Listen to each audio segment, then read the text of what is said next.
What was it really like to build the Great Pyramid? Long ago, before the noise of our world, before the horns and the hurry, there was only the river and the wide field of stars above it. And in the last dark hour before morning, in a village of mud brick houses at the edge of the great desert, a man named Senu opened his eyes. He did not need a bell to wake him. He had risen in this same hour for many seasons, and his body knew the way of it. The air was cool. The floor was cool beneath his feet. Somewhere close, a child turned in sleep, and a dog stretched in the dust of the lane and settled once more. Senu was a builder.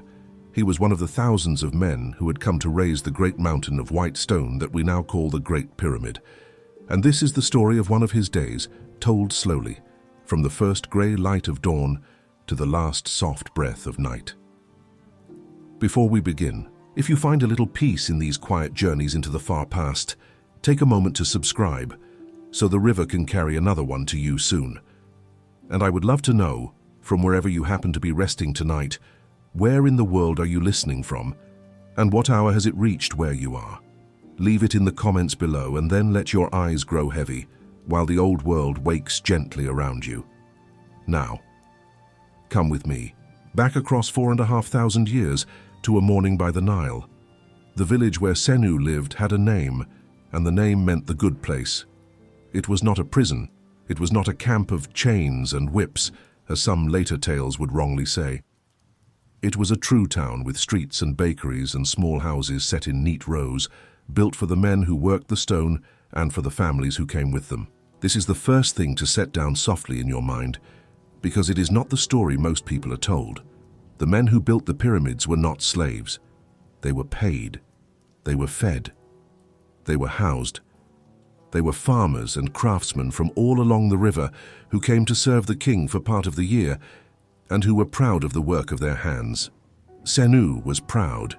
He had helped raise this thing that reached toward heaven, and on a clear morning he could stand at his door and see it, pale and enormous against the fading dark, growing a little higher with every passing season. He rose. He rolled his sleeping mat and set it against the wall. His wife stirred but did not wake, and he was glad, for she needed the rest, and the morning was still his own for a while. In the corner sat a jar of water, cool from the night. He drank. Then he stepped out into the lane, where the sky was the deep, soft blue that comes just before the sun, and he breathed the smell of the river and of baking bread, and he felt the day open in front of him like a hand. Bread and beer. This was the heart of a builder's life, and it was also in a way his wage. There was no money as we know it, no coins passing from palm to palm. A man was paid in what he needed to live, and he was paid well. Grain to make bread. Grain to brew a thick, mild beer that was more food than drink. Onions and garlic and dried fish. Cloth for clothing. Oil for the skin against the sun. The bakeries of the good place were already warm when Senu passed them. Whole rows of them, with fires banked low and great stacks of bread molds, for it took an ocean of bread to feed the men on the plateau. The bakers had been up since the deepest part of the night. They nodded to him as he went by, their faces lit orange by the coals, and he lifted a hand in greeting. He took his portion. Round loaves, still holding the heat of the oven, a jar of the pale beer, and he ate as he walked, slowly, in no hurry, because the sun was not yet up and the stone would wait. Think of that for a moment. A quiet street, the smell of new bread, the sky turning from black to blue to the first faint gold. A man walking to his work with warm loaves in his hands, in a world so old that it feels almost like a dream. Let your shoulders soften. There is nowhere you need to be. You are only here, watching, in the cool of an ancient morning. The workers were sorted into groups, and the groups had names, and the names are one of the sweetest things we know about them. For these were not the names of masters. They were the proud names the men gave themselves. One group called itself the Friends of Khufu, another called itself the Drunkards of Menkore, which tells you these were living men with humor in them, men who joked and boasted and teased, and not silent figures bent under the lash. And moving quietly among the gangs were the scribes, and they were a wonder of their own. These were the men who could read and write, a rare and honored skill, and they kept the account of everything. How many loaves given out and to whom, how many gangs at work and where, how much stone brought up, and how much beer poured, and which men had come and which had gone home to their fields. They sat with their reed pens and their sheets of woven river reed, and they set it all down in the flowing signs of their writing, calm in the middle of the great labor. It is from such records, and from the ruins of the good place, and from the bones of the workers themselves, that we know these men were fed and paid and kept with care. The scribes counted out the wages of bread and beer as carefully as any master ever counted coin. A man's labor was owed a fair return, and the return was given, and the giving was written down. There is no dark tale of the whip in those quiet accounts. There is only the plain record of work done and men fed day by day, season by season, at the foot of the rising stone. Senu belonged to a gang, and his gang belonged to a larger team, and every man knew his place in it the way you know the fingers of your own hand. There was a rhythm to it, an order, and the order made the vast work possible. 10 men here, 10 men there, each team with its leader, each leader answering to another, all the way up to the men who served the king himself. He came out from between the houses, and the plateau opened before him, and there it was, the pyramid. Even half-built, even wrapped in ramps of mud, brick, and rubble, it stopped the breath in the chest. It rose against the pale morning like something that had always been there, like a hill that the gods had shaped with their own hands. Blocks of pale limestone climbed step upon step upon step, higher than any building any of these men had ever seen or imagined, and it was not finished, and still it was the greatest thing in the world. Senu had watched it grow. He had been a young man when the base was laid, a wide square laid out with such care that its corners pointed almost perfectly to the 4 directions of the earth. And now he was no longer young, and the thing had risen far above his head, and he felt each morning the same small shiver of wonder that he had felt on the first day. He did not fully understand how the corners had been made so true. That was the work of the learned men, the ones who read the stars and stretched the cords and marked the ground.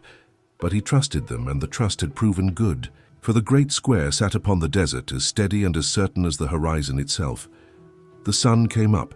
It came the way it always came in that land, all at once, spilling gold across the desert and setting the pale stone aflame with light. The men were gathering now, hundreds of them, then more coming out from the village in their gangs, calling to one another, laughing, stretching the sleep from their arms. And when the light touched the top of the pyramid, a kind of hush passed over them, brief and quiet. For whatever else this was, it was also a holy thing, a stairway meant to lift a dead king up to join the gods among the stars. Then the hush broke, and the work began. Now here is a thing that many people wonder, and it is worth resting on for a moment while your breathing slows. How did they lift the stones? Blocks that weighed more than a man, more than several men, some far heavier still. There were no great machines, there were no engines. There were only human beings, and rope, and wood, and water, and time. The answer, as best we understand it, was the ramp. Great ramps of mud, brick, and rubble and packed earth were built against the sides of the pyramid, sloping gently upward so that a block could be dragged up the slope rather than lifted straight into the air. As the pyramid grew, the ramps grew with it, winding higher, and along these ramps the men hauled the stones on wooden sledges, day after day, season after season. Senu's task that morning was the hauling. He took his place among the men of his gang, and they gathered around a sledge on which a single great block was already loaded, and they took up the thick ropes. And here is one more small secret of the old builders, a thing so simple that it is easy to pass over. Water. A boy ran ahead of the sledge, and he poured water onto the sand and clay of the ramp in front of it. This was not for show. Wet sand slides far more easily than dry. A little water beneath the runners of the sledge, and the great weight moved with far less effort than it should have, gliding where it would have ground and stuck. The men had learned this long ago, and they used it every day, and they did not need to know the reasons to know that it worked. The gang leader set the beat. He called out and the men answered, and on the beat they pulled together, all as one, and the sledge crept forward. Then again, and again, a call, an answer, a pull. The block moved up the ramp a little at a time, and the men leaned into the ropes with their whole bodies, and their bare feet found their grip in the wet earth. And slowly, slowly, the stone climbed. It was hard. Let us not pretend it was easy. The sun grew hot on their backs, the rope bit into their hands, the sweat ran into their eyes, but it was shared. Every man pulled the same rope. Every man felt the same weight. There is a strange comfort in that kind of labor, when it is done together and freely, a comfort that a man alone can never know. And between the pulls, there was talk. There was always talk. Someone would make a joke about the leaders singing, and the men would laugh, and the laughter would carry them into the next pull. Someone would speak of his son, or of the last flood, or of a girl in another gang whose father was very stern. The work was hard, and the days were long, but they were the days of men who talked and laughed and lived, and that is worth remembering. By the time the sun stood high, the block had reached its place. Up above, other men waited to receive it. These were the setters, the ones with the finest skill, who took each block and eased it into its bed and worked it snug against its neighbors until the joints were so fine you could not slip a blade between them. They used levers of hard wood. They used sand and small stones to shift and settle the weight. They had a feel for it in their hands that came only from years, and they were quiet as they worked, for this was the part where a small mistake could ruin a great labor. Senu watched the block settle into the growing wall, and he felt the old satisfaction move through him. That one was his. His gang had brought it up. In 1,000 years, in 5,000 years, it would still be there, and no one would know his name, but the stone would remember the weight of his hands upon the rope. Rest. When the sun reached the roof of the sky and the heat lay heavy on the plateau, the work eased. Men sat in what shade they could find against the stone beneath the ramps, and they ate again. More bread, more of the thick beer, onions, sharp and good. Some had a little fish. They rubbed oil into their tired shoulders and into their sun-dark skin, and they let the worst of the heat pass over them. And some of them slept a short while with their heads on their arms. Let yourself rest here with them, in the shade of the great work, in the middle of a long-ago afternoon. The desert shimmers in the heat. The river lies blue and calm below. The men breathe slow. There is bread in your belly and shade over your head and the whole hot hush of the noon lying gently on the world. Nothing is asked of you. You may simply be still. There were times of the year when the work swelled and times when it thinned. This too is a part of the true story that few people know. Many of the men were farmers, and for part of every year the great river rose and spread across the land in the flood, covering the fields, so that there was no farming to be done. In those months, when the water lay over everything and the earth was resting, the men came to the plateau in their greatest numbers, and the pyramid rose fastest. It was a wise thing when you think on it. The flood that took the fields also gave the king his workers, and the same flood that idled the farms lifted the boats that carried the stone, for much of it came from far away, floated down the river on barges and unloaded near the plateau. The fine white stone for the outer skin came from across the water. The hardest stone of all for the king's inner chamber came from far up the river, and its journey was long. So the flood and the river and the work all moved together in a great slow circle, year upon year, and the pyramid climbed toward the sun. Far off, beyond the plateau, lay the quarries, and there the day had its own hard music. In the near quarries the stone was softer, and the men cut it free with tools of copper and with picks of harder stone, scoring long lines into the rock and then driving in wedges to split the blocks loose along the grain. It was slow work and patient work, and the men who did it had arms like knotted rope and a fine eye for the way a stone would break. Copper was the metal of that age, for iron was not yet known to them.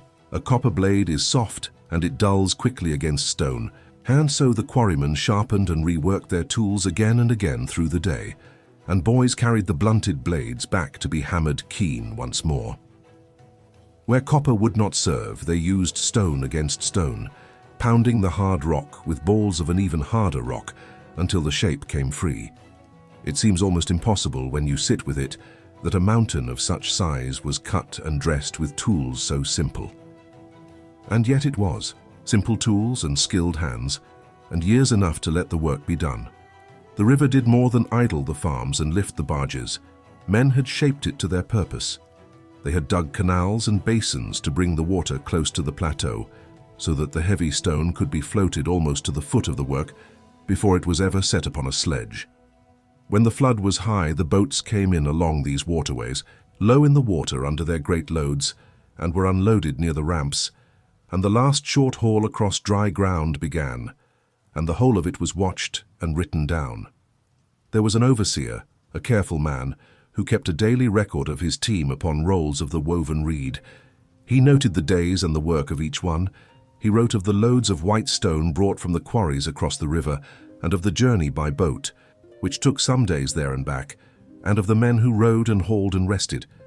It was a plain and patient accounting, day after day, and it was never meant for us to read. Yet it survived, tucked away and forgotten, and through it we can almost hear the ordinary rhythm of that long-lost labor, one day and then the next, stone after stone, season after season, until the great thing stood finished against the sky. Senu did not keep such records, for he could not write, but he was part of what they counted. Somewhere in the careful marks of some overseer, a day of his hauling was set down and forgotten, and in that quiet way he touched the far edge of memory and reached us here so many ages on. The finest white stone, the smooth pale skin that would one day sheathe the whole pyramid and make it shine like a thing of light, came from across the river, from quarries in the eastern hills. It was floated over on barges when the flood lay high, and hauled up to the plateau, and set aside for the last and most careful work of all, the dressing of the outer face. But the hardest stone and the most wondrous journey belonged to the granite. Deep in the king's pyramid there were chambers lined with a stone so hard that copper could barely touch it, rose-colored granite that came from far up the river, many days to the south, from a place where the rock breaks the earth in great bare shoulders. There the men worked that stubborn stone with pounders of dolerite, an even harder rock, bruising it loose grain by grain, shaping blocks that weighed as much as a small house. And then those blocks were floated down the whole long length of the river, on barges built for the purpose, riding the current north for day after day, past fields and towns and temples, all the way to the plateau. Think of it. A stone heavier than you can imagine, cut by hand from a mountain in the far south, carried on water across the length of a kingdom, and lifted at last into the dark heart of the pyramid, to shelter the body of a king. When Senu passed those granite blocks, even he, who saw great labor every day, felt a hush come over him, for he knew how far they had come and what they had cost. There was also, before ever a stone was laid, the work of the learned ones, and Senu held them in a quiet awe.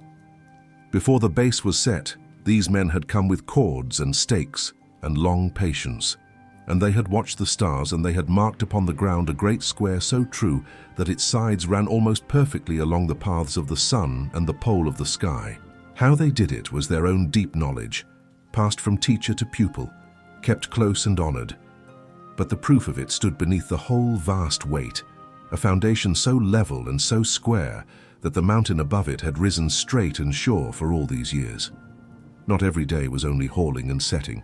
There were the water carriers and the bread carriers, forever moving among the gangs. There were the men who cut the stone in the quarries, striking and prying and splitting the blocks free with wedges and levers and patience. There were the carpenters who made and mended the sledges and the levers and the wooden tools. There were the men who mixed the mud brick for the ramps, and the men who built the ramps, and the men who would one day take them down again. A whole city of skills, all bent to the single great task. And there were the ones who cared for the hurt. For men were hurt. A rope could snap, a block could shift, a foot could be crushed, a hand torn, a back wrenched by the weight. And so there were healers among them, men who knew how to set a broken bone, how to bind a wound, how to splint a shattered arm so that it might mend and grow strong again. We know this because their bones have been found and studied, and many of them show old breaks that healed clean and well, the marks of men who were cared for, who were mended and kept, and not simply cast aside. This too tells us who these people were. You do not set a slave's broken leg with such care and let him rest until it knits. You do that for a man whose life has worth, whose hands you wish to have again. The bones of the builders speak across all these ages, and what they say is gentle. These men were valued. These men were healed. These men mattered. The afternoon wore on and the shadows began to lean. Senu returned to the ropes, and his gang brought up another block, and then another, and the great beat of the work went on. Call, answer, pull. The rhythm was in him now, deep as breathing, and though his body was tired, there was a kind of peace in the tiredness, the peace of a thing done well and done together. He thought, as men do while their hands are busy, of small ordinary things, of his wife and the meal that would be waiting, of his son, who was almost old enough now to come and work beside him, and of the pride and the fear that lay tangled together in that thought, of the roof that needed mending, of the beer that his neighbor brewed which was better than anyone's and which he hoped to share that evening. And now and then he thought of the king. For all of this, the endless labor, the great white mountain, the ramps and the ropes and the years, all of it was for one man and for what would happen to him after death. The king was not as other men. The king was the link between the people and the gods, the one whose right rule kept the river rising and the sun returning and the whole world in its proper order. And when he died, he would not simply end. He would rise. He would climb. It was believed into the sky to take his place among the unfailing stars that circle the north and never set. The pyramid was his stairway. Its shape was the shape of the first rays of the sun spreading down to earth, and along that shining slope, the king would ascend. Every block that Senu hauled was a step in that great climb, and so the work was not only labor, it was an offering. It was a share, however small, in something vast and holy, and Senu felt that in his quiet way, even as the rope burned his hands. The sun began to sink. It fell toward the western desert, the land of the dead, where the sun itself went each night to be reborn each dawn. The light turned from white to gold, to a deep and burning amber, and the pyramid caught fire with it, glowing rose and orange against a sky that softened into violet. The heat let go of the land. A cool breath came up off the river, and across the plateau, the leaders began to call the end of the day. The ropes were coiled. The sledges were left in their places. The tools were gathered and counted and put away, for they were precious and were watched over with care. And the men, tired and dusty and content, began the walk back down toward the good place in their gangs, in the golden falling light. They talked as they went. They stretched their aching arms. Some sang, low and easy, the songs that builders sing. Songs whose words are long lost to us now, but whose warmth we can still feel across the ages. The smell of cooking rose from the village to meet them. The first stars pricked out in the deepening blue above the desert. Senu walked among his friends, and he was tired in the good way, the way that promises deep sleep. And he looked back once at the great work standing dark and huge against the last of the light, and he felt the wonder again, quiet and steady, that he felt every day. The good place was busy in the evening, the way a town is busy when the day of work is done. Women came and went with jars of water balanced on their heads, drawn from the wells and the river. Children ran in the lanes between the houses, chasing one another in the last of the light, their laughter high and thin on the cooling air. Somewhere a potter still turned his wheel. Somewhere a weaver folded her cloth. There were small stalls where a man might trade a portion of grain for a fish, or a length of linen for a jar of oil, and the smell of many small fires drifted up between the walls. It was a whole life, is what I am saying. Not a place of misery, but a place of families, of work and rest and small ordinary joys, gathered at the foot of the greatest task the world had yet seen. The children born in the good place grew up in the shadow of the rising pyramid, the way children in a harbor town grow up in the shadow of the sea, so used to the wonder of it that they scarcely saw it, until a stranger came and stood amazed and reminded them what they lived beside. At home there was a small fire and the smell of stew, and his wife, and the ordinary sweetness of the evening. There was bread again and onions and a little meat that night as a small feast. There was the thick beer. There was talk of the day, of the neighbor's better brew, of the son who would soon join the gangs, of nothing much at all, which is often the best kind of talk there is. And when the fire burned low and the village grew quiet, and the great river slid dark and silent past the sleeping houses, Senu unrolled his mat once more, and lay down, and let the day slip away from him. Above the good place, above the plateau, above the vast pale shape of the growing pyramid, the stars wheeled slowly in their ancient courses, the same stars toward which the dead king would one day climb. The desert cooled, the river breathed, and the builders slept, thousands of them, in their neat rows of houses, ordinary men who did an extraordinary thing, and who never knew that we would still be speaking of them so gently, so long after every one of them was gone. So rest now, wherever you are. Let the great work stand finished and shining in your mind. Let the ropes lie coiled and the tools lie still. Let the fires burn down to embers and the river run on in the dark, and the old builders sleep their deep and well-earned sleep. There is nothing to lift tonight. There is nothing to haul. There is only the cool of the evening and the stars turning slowly overhead and the long, soft quiet of a world 4,500 years asleep. Close your eyes, breathe out, and let it carry you down, gently, into the dark and the peace. As the last light fades from the top of the Great Pyramid and the ancient night grows still. In the last hour of the night, at the edge of the desert where the green land ends and the sand begins, there stood a low building of mud brick, quiet and apart from the town. No one walked there without cause. The living kept their distance, for this was a place of the dead, and of the long and sacred work of preparing them for the journey that waits beyond the setting of the sun. And in that first grey light, a figure came out from the shadow of the doorway. He wore upon his head the long black face of a jackal, with tall pointed ears and narrow eyes, and for a moment in the dimness, he did not look like a man at all. He looked like something older. He looked like the god himself, come up out of the desert to walk among the living. He was not a god. He was a priest, an embalmer, a keeper of the dead. But when he put on that mask, he became, for a while, the hands of Anubis upon the earth. And this is the story of that god, and of his jackal-headed servants, and of the strange and gentle care with which the people of ancient Egypt made ready for the world beyond this one. Before we begin, if these quiet walks into the far past bring you any peace, take a moment to subscribe so another one can find its way to you soon.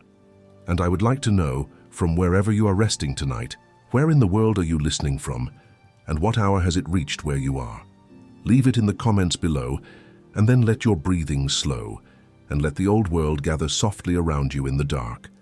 Now come with me, back across the ages, to the land beside the great river, and to the god with the head of a jackal. To understand him, you must first think of the jackals themselves. At the edge of every town where the desert began, the dead were buried, and in the cool of the night out of the dry hills came the wild dogs of the desert, the jackals, drawn to those quiet places at the border of the sand. The people saw them there, moving among the graves in the moonlight, and it troubled them, for they wished the dead to rest undisturbed. So they did a wise and very human thing. They took the creature that haunted the cemetery, and they made it the guardian of the cemetery. If a jackal was to rule over the dead, then let it be a god, and let that god protect the graves rather than trouble them. And in this way, out of fear turned gently into hope, was born the great god of the dead, with the body of a man and the head of a black jackal. His name, in the way we say it now, was Anubis. The color of him mattered. He was always shown as black, and this was not the color of any living jackal, for the desert dogs are a dull yellow and gray. The black was chosen for its meaning. It was the color of the rich, dark soil that the river laid down each year when the flood withdrew, the soil from which all the crops grew green, the color of life, returning to the land. And so the black of Anubis was not the black of death and ending. It was the black of the fertile earth, the promise that out of darkness, life could rise again. It was also the color that the body itself took on during its long preparation, and in this the god and his work were bound together.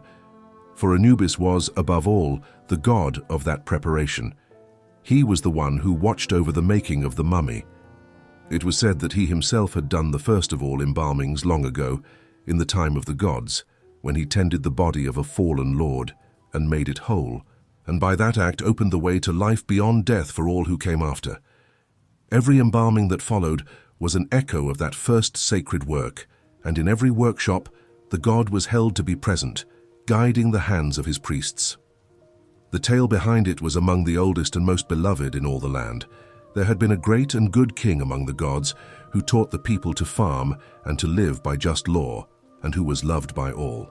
But he had a brother dark of heart and swollen with envy, who wished the throne for himself. By treachery this brother struck the good king down, and to make certain he could never return, he cut the body apart and scattered the pieces far and wide across the land, so that it might never be found nor made whole again. Yet the fallen king had a wife who loved him beyond all telling, and she would not accept this ending. She searched the whole of the land, tirelessly, gathering the scattered pieces one by one, weeping and never resting until she had found them all. And when the body was gathered, it was Anubis who came to her aid. With his own hands, he bound the pieces and wrapped them in linen and worked over them the rites that no one had ever worked before, and so made the first mummy and gave the fallen king a form that death could not undo. By that act, the good king lived again, not in the world of the living, but as the lord and ruler of the world of the dead, where he would welcome every honest soul that came after. And so, when a jackal-masked priest bent over a body in the embalming house, he was doing again what the god had done at the beginning of all things. Every act of care repeated that first great act of love, that refusal to let death be the end.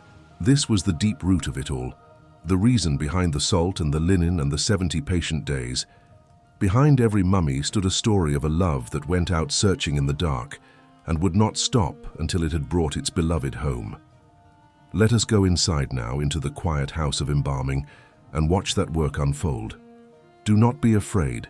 There is nothing fearful here. There is only patience and reverence and a great tenderness toward the one who has died. The work was slow. It took 70 days from the first to the last, and it was never hurried, for it was a holy thing, and the fate of a soul was held to depend upon it. First, the body was carried in and laid upon a long table of stone, and it was washed with water from the river, gently, as one might wash someone who was only sleeping. Then began the careful removal of those parts within that would not keep. This was done with great skill and with prayers spoken over every act, for the priests understood, in their way, that decay must be kept at bay if the body was to endure. The inner organs were taken out and set apart, each one and preserved on their own, and placed within 4 vessels that would rest beside the body in the tomb. The lungs, the stomach, the liver, the intestines each had its own jar and its own divine guardian to watch over it. The 4 jars were carved with 4 heads, and each head was the face of a protecting spirit, a son of one of the great gods. One had the face of a man, one had the face of a baboon, one the head of a hawk, one the long jaw of a jackal, kin to Anubis himself. And so even the parts set aside were not cast off or forgotten. They were kept and named and guarded, each under the eye of its own god, so that the person might one day be whole again. There was one part, though, that the embalmers did not keep. The soft matter within the head was thought to hold no worth, no memory, no soul, and so it was drawn out and discarded. This was done through the nose with a long, slender hook of bronze, worked with a patience and a delicacy that is hard to imagine, until the head was empty and clean and ready to be filled with resin against the years. It sounds fearful to us, perhaps, but there was no cruelty in it. The one who lay upon the table felt nothing. To the priests, it was simply a part of the craft, a task among the many tasks of making the body last. The heart alone was left within the body, and this was done for a reason that lay at the very center of what these people believed. For the heart, to them, was not merely a part of the flesh. The heart was the seat of the mind, of the memory, of the character of a person. The heart was who you were, and the heart would be needed later in the hall of judgment, and so it was left in its place and never taken away. Then the body was covered over and filled with a natural salt drawn from the desert, a dry white mineral that pulled the moisture out of the flesh and kept it from spoiling. And there it lay, buried in that salt, for 40 days and 40 nights, while the desert did its slow, patient work, and all the water of life was drawn away, and what remained was preserved against the long years to come. Rest here a moment, in the hush of that 40 days of stillness, the body lying quiet under the salt, in the cool dark of the embalming house, while outside the seasons turn and the river rises and falls. There is no hurry in it. There is only time and care and the certainty that this stillness is a doorway, not an ending. Let your own breathing settle into that slow and patient rhythm. When the 40 days were done, the body was uncovered, and it was cleaned once more, and anointed with sweet oils and resins to soften it and to give it a fragrance against the years. It was filled out gently with linen and with sweet-smelling materials, so that it kept the shape of a living person.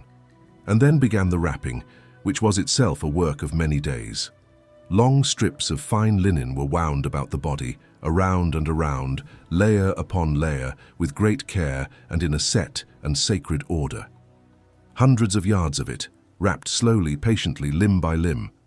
And as the priests wound the linen, they laid amulets between the layers, small tokens of protection, each in its proper place, each with its own power to guard the one who slept. The most treasured of these was laid over the heart.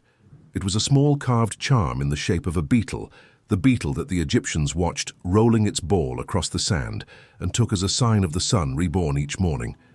This heart charm carried upon it a quiet plea, a spell that asked the heart to be still and true in the hour of judgment, to bear no false witness, to weigh honestly upon the scale. For the day was coming in the world beyond, when the heart would have to answer for the life it had lived, and its owner wished it to answer well. Over the wrapped face was placed a mask, painted and sometimes gilded, made in the likeness of the sleeper, so that the soul returning might know its own body and find its way home. And the whole was laid within a coffin, painted with the faces of the protecting gods and with the words that would guide and shield the traveler on the road ahead. Now the great work of preparing was not the same for every person, for the land held rich and poor alike, and the fullest care cost more than most could give. The long 70 days, the finest oils, the many amulets, the painted coffin and the gilded mask, all of this belonged to those of means, to the great and the wealthy, and above all to the king. For those with less the work was simpler, the materials plainer, the days perhaps fewer. And for the poorest, there was only the desert itself, a grave dug in the hot, dry sand, which by its own nature drew the moisture from the body and preserved it without any craft at all. It may even be that the people first learned of preservation from just such graves, from bodies kept whole by the sand alone, long before the priests ever took up their tools. Yet the hope was the same for all, high and low. Rich or poor, every soul faced the same journey, the same gates, the same great scale at the end. The king in his mountain of stone and the laborer in his shallow bed of sand would each stand one day before the balance, and each would have their heart weighed against the feather. And for each the only thing that would matter in that hour was the truth of the life they had lived. In this at least the hidden land was kinder and more even-handed than the world of the living had ever been. And through all of this, the priest in the jackal mask presided.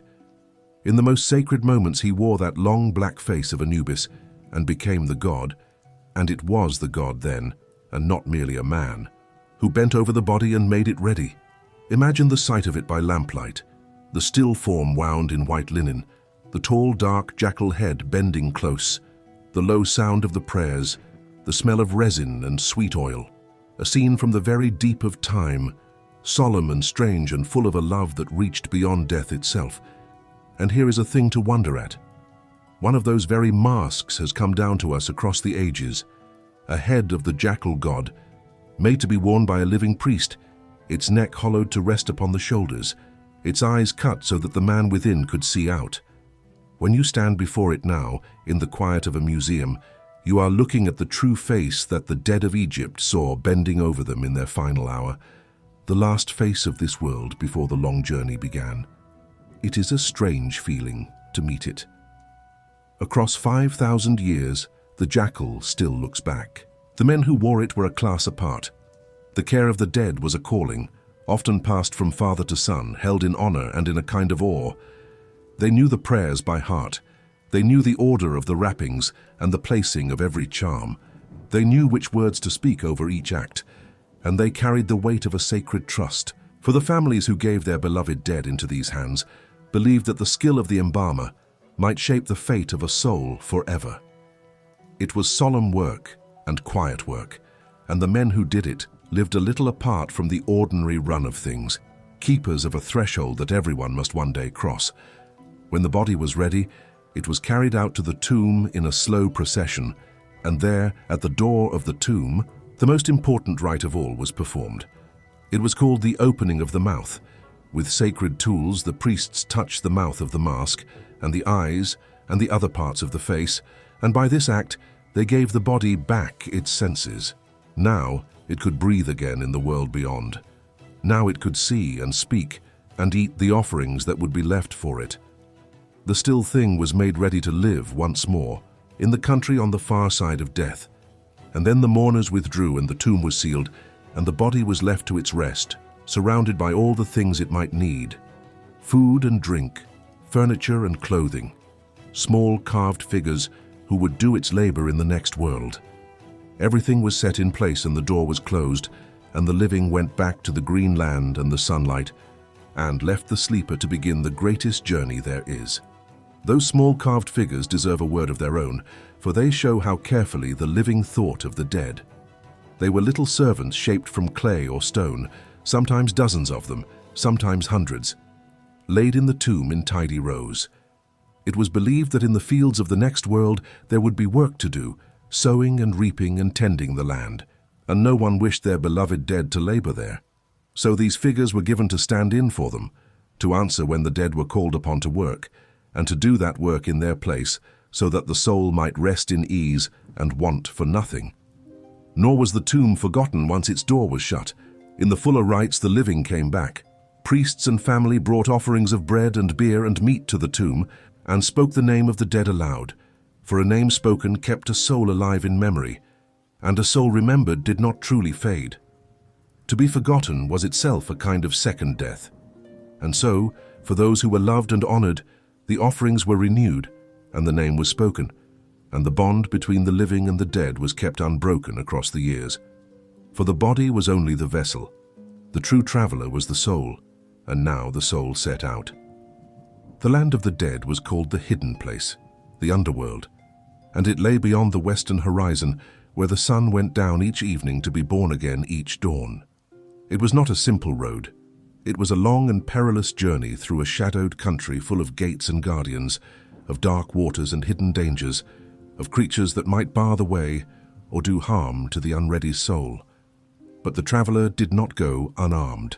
Written upon the walls of the tomb and upon the coffin, and upon rolls of linen and reed laid beside the body, were the words that would see the soul safely through. We call this collection the Book of the Dead, though the people who made it gave it a gentler name. They called it the Book of Coming Forth by Day, for that was the hope of it, that the soul, having passed through the darkness, would come forth again into light. These were not stories. They were spells and words of power and answers to be given at each gate.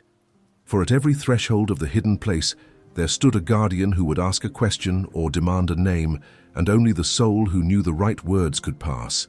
And so the words were given to the dead, written out with care, a map and a key and a shield all at once, to carry them through the long dark toward the light beyond.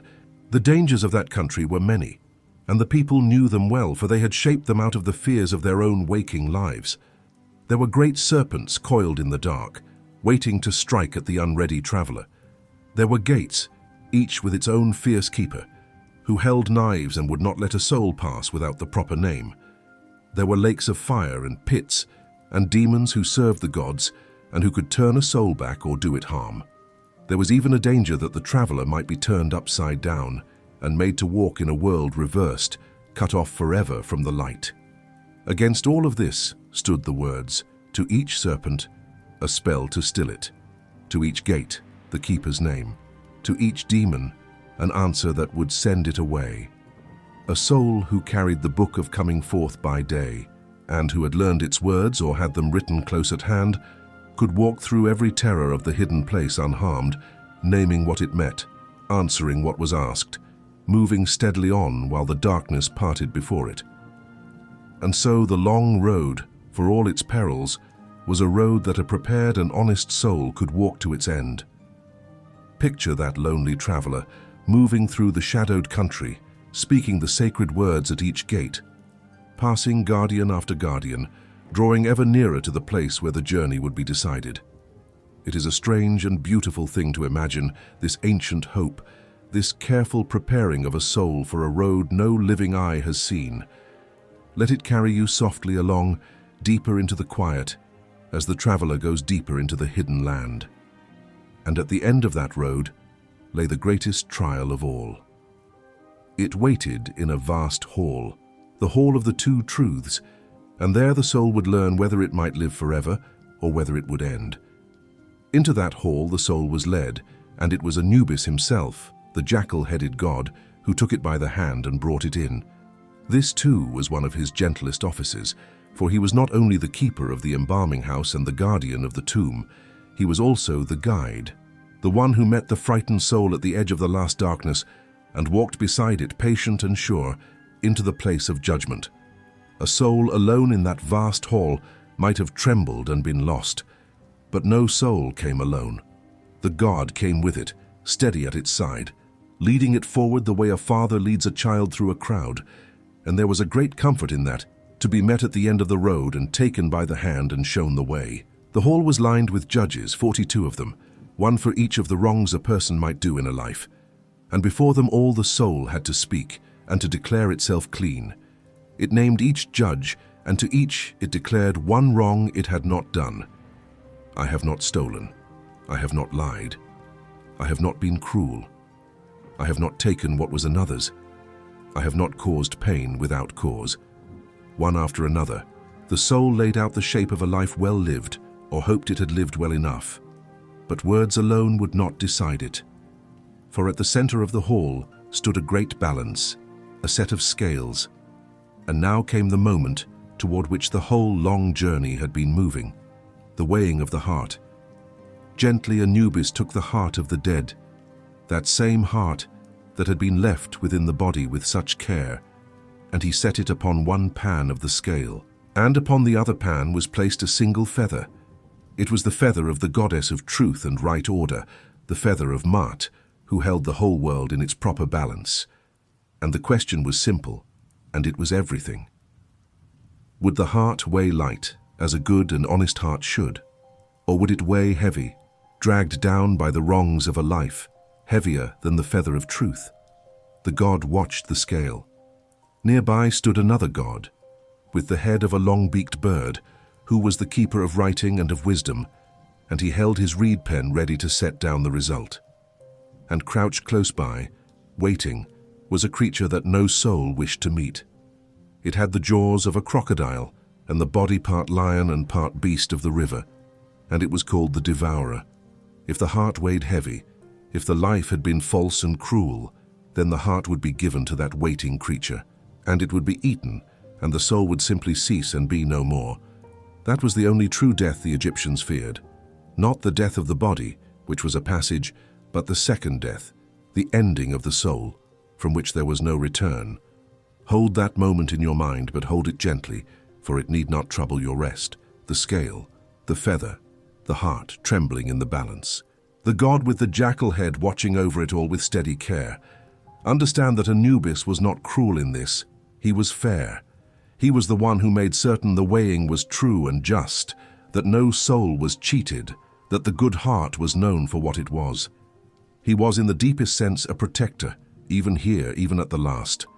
And for the honest heart, the heart that weighed no heavier than the feather of truth, the scale held level and balanced, and all was well. Then the soul was led forward past the scale, past the judges, into the presence of the great Lord of the dead who ruled that country, and it was welcomed, and it was made one of the blessed. And beyond lay the reward of the whole long journey. It was called the Field of Reeds, and it was a country like the land the traveler had known and loved in life, only perfect and unfading. There the river ran clear. There the grain grew tall and the harvests never failed. There the loved ones who had gone before were waiting, and there the blessed soul would live on, in peace and plenty, under a sky that never darkened into any final night. That was the hope that lay behind the mask of the jackal. That was the meaning of the 70 patient days, the salt and the linen, the amulets and the sacred words. Not fear, not gloom, but a great and steady tenderness toward the dead, and a bright unshakable hope that death was a doorway and not a wall, that the ones we love do not end, that they only go before us into a fairer country and wait for us there beside a quiet river. So let that hope settle over you now, wherever you are resting. Let the jackal-headed god stand watch, gentle and fair, at the edge of the desert and at the door of the tomb and beside the great scale in the hall of truth. Let the traveler pass safely through the dark and come forth into the light. Let the heart weigh light as a feather. There is nothing to fear in the quiet. The embalming house is still. The tomb is sealed and peaceful. The long journey is done, and the field of reeds lies green and shining beyond the setting of the sun, where the river runs on forever, and no harvest ever fails. Close your eyes now. Breathe out, slow and easy, and let the ancient night take you down gently into sleep, watched over by the god with the head of a jackal, who guards the dead with such great care, and who keeps the balance true, and who has been standing quiet guard at the edge of the desert for 5,000 years, and stands there still.